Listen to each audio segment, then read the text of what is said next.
Hi, I'm Gerard Chakroun. I'm the Executive Director of the Heart and Armor Foundation. This is our first day in business. Even though we've been working on this for a long time together, we're very excited to be online and that you have joined us. Tonight, we are going to be fulfilling kind of the second part of our mission, which is to tell stories and to bring some of the veteran experience to the civilian population.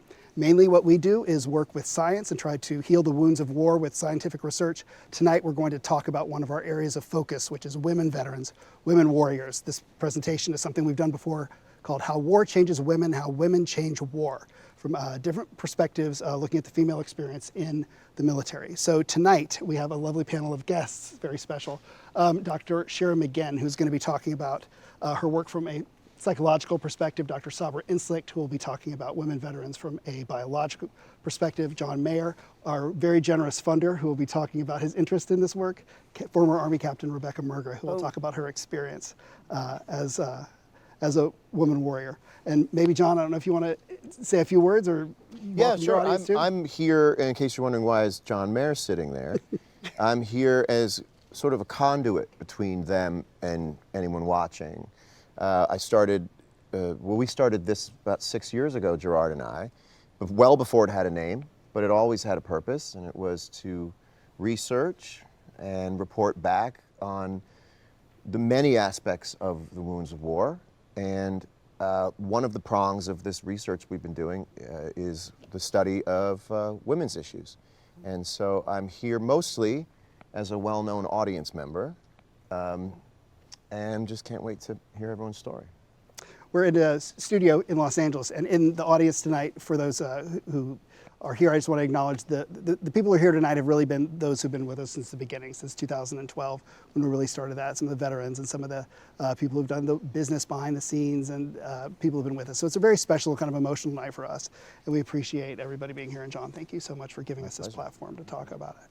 So Rebecca, let's start with you. Yes. I became, my flashbulb memory of you is sitting next to you in a conference, and you have a scowl on your face and you're checking email, and I open the New York Times and there's a giant honking picture of you with a huge smile on your face, yes, looking happy in your military gear. I believe you're wearing a headscarf and you're hugging an 8-year-old Afghani girl. Yeah. And it was this beautiful cross-cultural picture of a military member and an Afghani child. Can you remember when that picture was taken? Can you remember what it was like for you to be there? And also, why were you there? Why would the military put you there? Sure. So I wrote that article shortly after I got back from Afghanistan. Right before I deployed to Afghanistan, the UN came out with a paper that basically studied women's roles in conflict. And they realized that the role that women had in a society, in any society, directly impacted how that society did economically, directly impacted how that society did politically. And so the U.S. Army really took a look at it and said, okay, we've been at war for a few years now, and we've only dealt with 50% of the population. So around 2011, and women had been, doing convoy operations. You probably heard about female engagement teams that the Marine Corps started. But around 2011 was the first time that they had cultural support teams, and these were women who were attached to Navy SEALs and Special Forces. I was one of the women that went out and managed a group of 9 teams. And those women were incredible. So I traveled all around Afghanistan, did a lot of interviews, and those women provided educational opportunities for women. They built a lot of schools. They provided economic stability for widows, so teaching Afghan women how to make honey in their homes. Because if you can increase the value of a woman in Afghanistan by providing them job opportunities and the ability to be able to fend for themselves, well, that woman's status then goes up in that family and in that town. So it was like women's empowerment as a military strategy. That's correct. And it was really to stabilize, like, if you can stabilize the village, you can stabilize the country. And so, that deployment really changed me and impacted me, because I saw not only what the women of Afghanistan were doing, but what our women in the military had been doing for years. And that was before the combat exclusion policy. And started doing a lot of writing about that in retrospect of a very kind of life-changing deployment. So one of the challenges, and we've talked about this with working with veterans, is that we want it to be a homogeneous, easy to digest story where like this person's story is the veteran experience. It's a quicker study for us. So pulling back from Rebecca and sort of depressurizing her from having to represent like all women veterans ever in the history of military combat. Like, Shira, maybe you can talk sort of demographically and historically, like where we are as far as what is the role of women in the military, how has that changed, and how big a percentage of the military are women now? Absolutely. So women have been in war for centuries, and they've served in roles in the military for so long, but it wasn't until 2013 that the Secretary of Defense lifted the ban on women serving in combat roles. And so that made it official, but as we know from hearing stories like Rebecca's and from other women in Afghanistan, who served in Afghanistan and Iraq as well, they were already doing these combat roles, even though they weren't being officially recognized for that. Oh, sweetheart, they were doing it a long time. And so I always say, change doesn't happen easily. And change happens because of a need. Like when you look at in 2001, right after 9/11, that's when I joined, was right after 9/11. There weren't a lot of immigrants because we had a lot of holds on what you needed to come in. Well, in 2011, we needed soldiers. We needed a lot of bodies. And so we lifted restrictions, and over 91,000 service members who were immigrants ended up serving this country. And the same went for women. When the war started, there were no women. We couldn't search the women of Iraq and Afghanistan culturally because our men could not do it. And so these amazing women who didn't have and weren't afforded the opportunities because of the combat exclusion policy. They couldn't go to Ranger School. They couldn't go to a lot of these schools. Were on convoy operations. They were gunners. They did amazing things. And I laugh because it is true. Like the combat exclusion policy allowed women to do that, but they were doing these things far before, just because there was a need for it. And so 2013 made it on the map and legitimate to show what they'd been doing for so many decades and years even before that. And then it was in 2016 that all combat roles were open to women, and that really changed things tremendously. And I think it was very important what you said about the role of women and minorities too, because what we know as a whole is as the veteran population overall is decreasing, as we see many of our older veterans passing away, the numbers of women and minorities in the military is actually increasing exponentially. So it's so critical for us to, as a healthcare system, to receive people on the other end and be prepared for the diverse and female population that is coming back to see us as well. So we know that about 15% of active duty military personnel are women, and also 20% of new recruits are women now. So the numbers are growing. So there's a question from Facebook that I noticed from Ash that kind of fits into that. So, and this is another one for Shira. What are some of the challenges that women veterans face leaving the service that are different from those that male veterans face when they leave the service? Yeah. So I think readjustment is a very long and complicated process. When those veterans come in for health care, what we know is that the needs of men and women are different within a healthcare system. And so the conditions that men and women are coming to see us for are quite different. And so the top 3 conditions for women are musculoskeletal problems, endocrine issues, and mental health issues. So mental health is 3rd for women. It's not even in the top 5 for men. 45% of women who are coming into the VA system are coming in because they have some mental health issues. So do you think it's because men don't suffer those conditions, or that they don't report that they suffer those conditions? Because they don't report them. So I think the other piece is that women are really changing the conversations that we can have and opening up the doors to have conversations about mental health and destigmatize seeking care for mental health as well. So I think that that's a critical piece, that women warriors can change the conversations that we are having in healthcare. So thinking biologically, we are looking at a situation where we are not, maybe from a healthcare perspective, maybe we're not fully prepared for this influx of women veterans into a predominantly male healthcare system. But a lot of the work that we've done is scientific in nature, and how is the sort of the foundation of the house on that? Like, are there biases in in biological research itself that make it difficult for us to fill those gaps?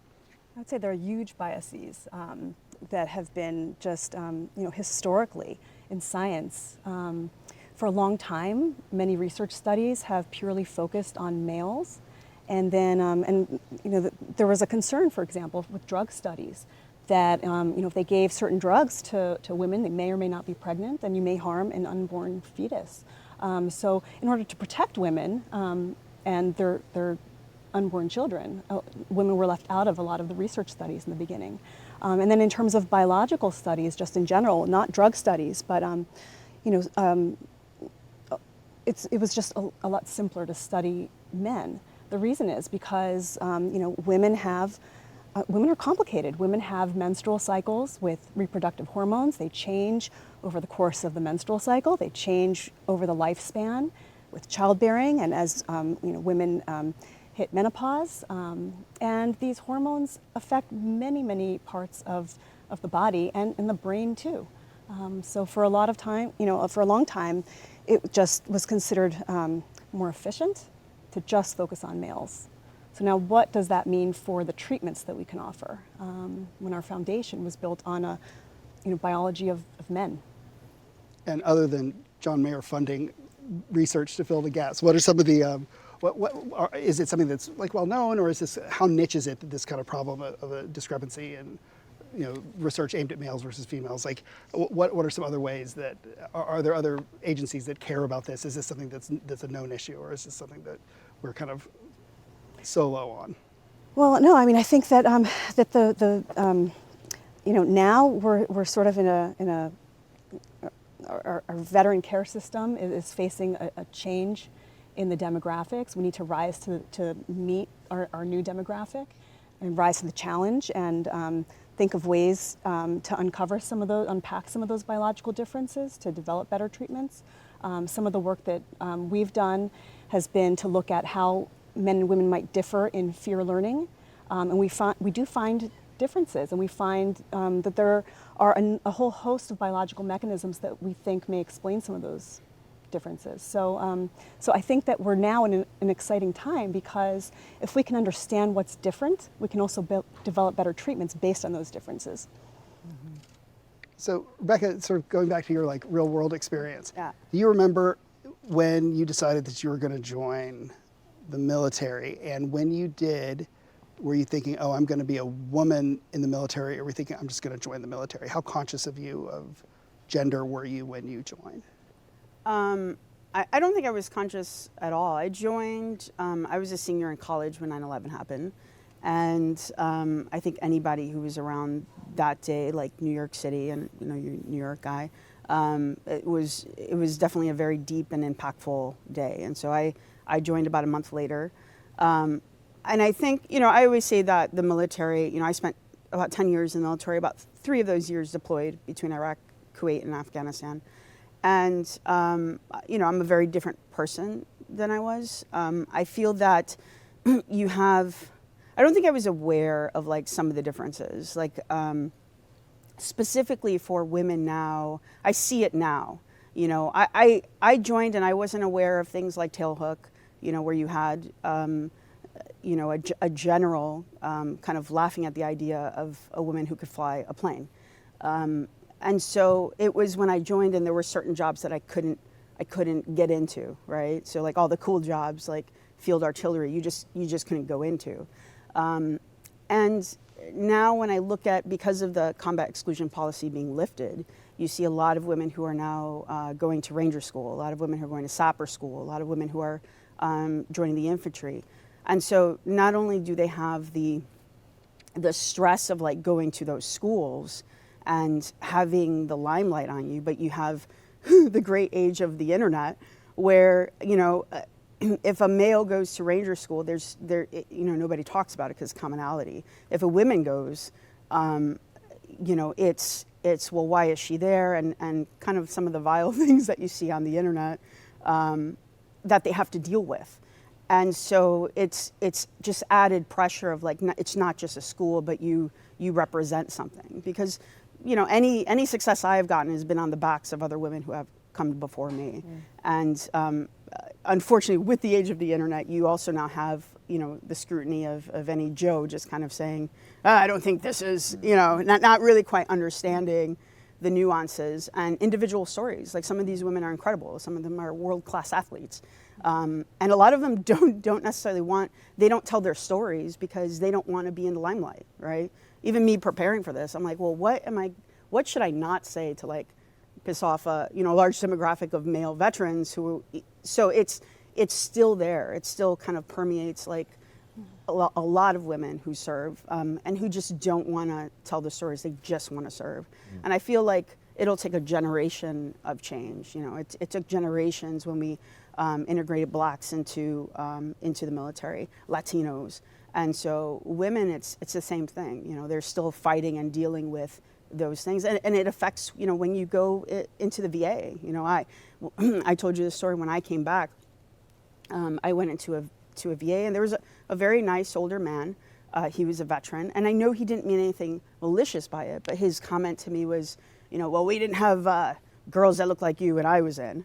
And I kind of laughed and I let it go, you know, and joked, and I was like, when was that, the Civil War?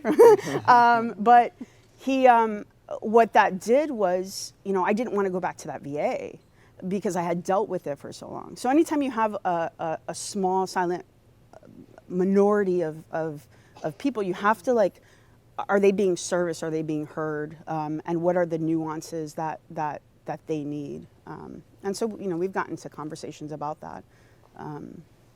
Yeah, so.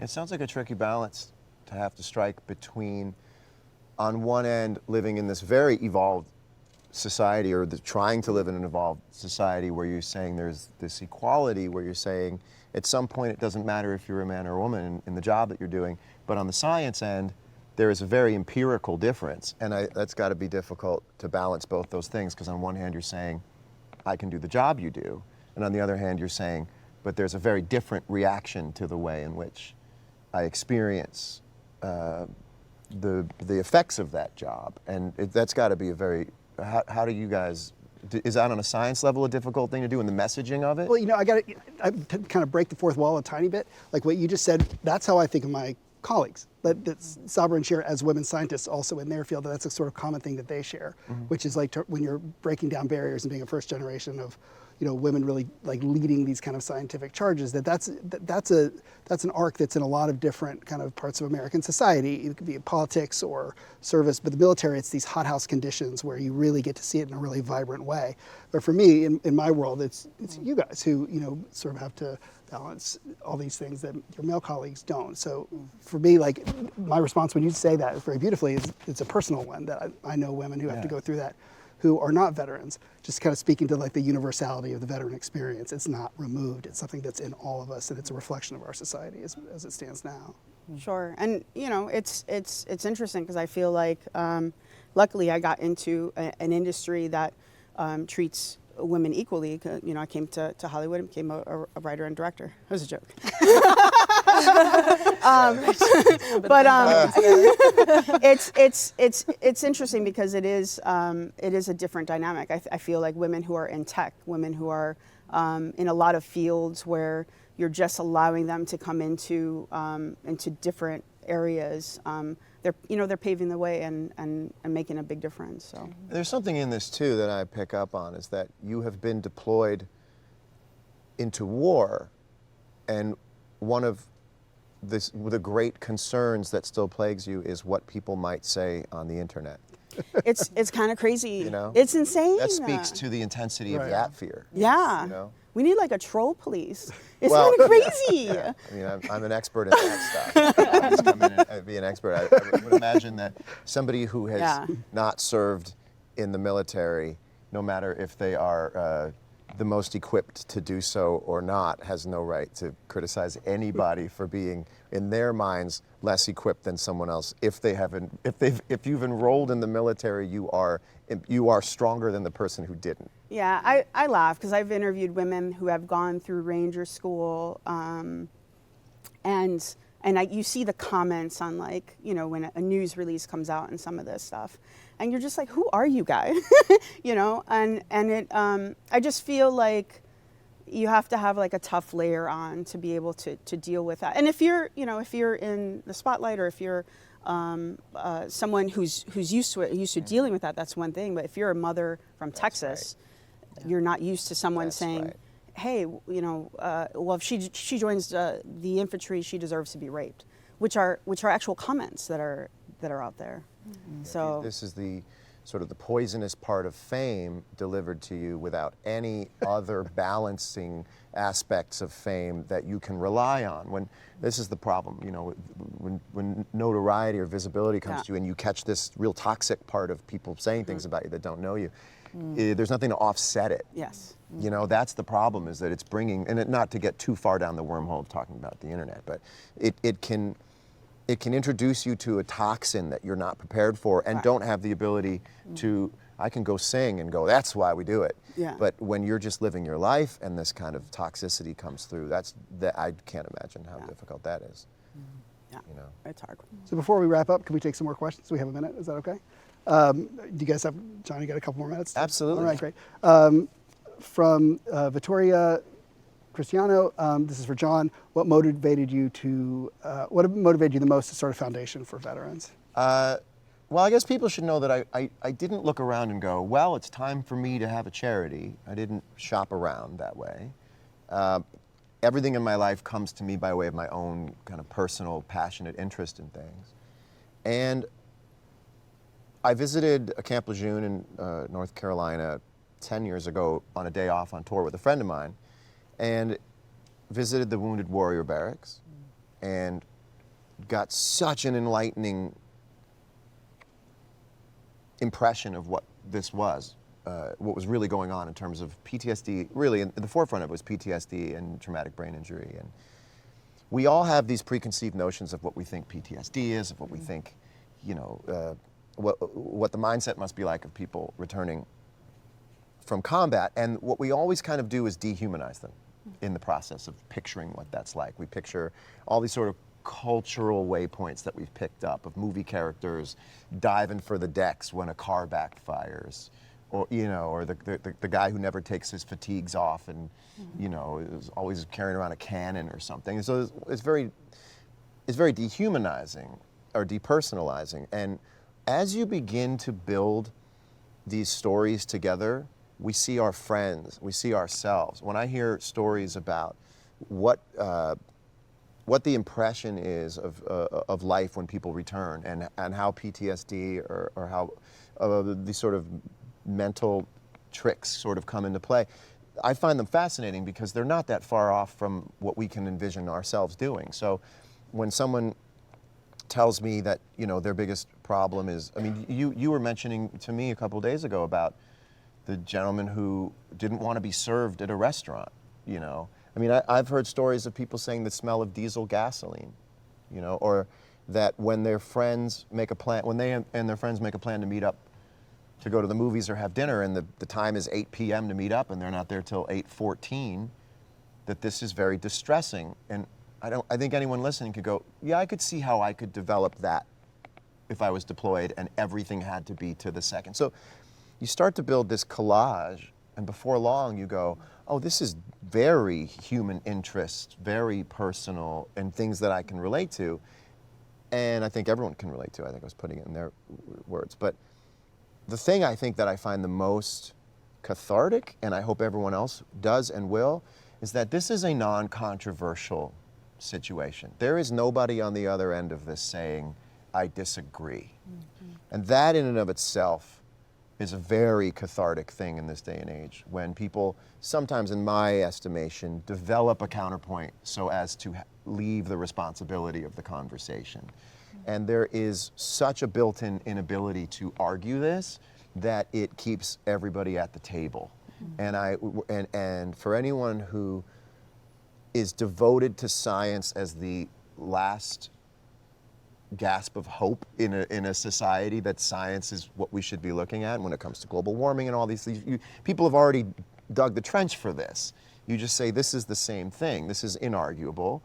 And this is not about arguing as to whether there is or isn't a problem. And I think a lot of things in our generation, many people want to argue whether or not the problem exists before you can even get to arguing about how to fix the problem. Well, we don't have to engage in that part.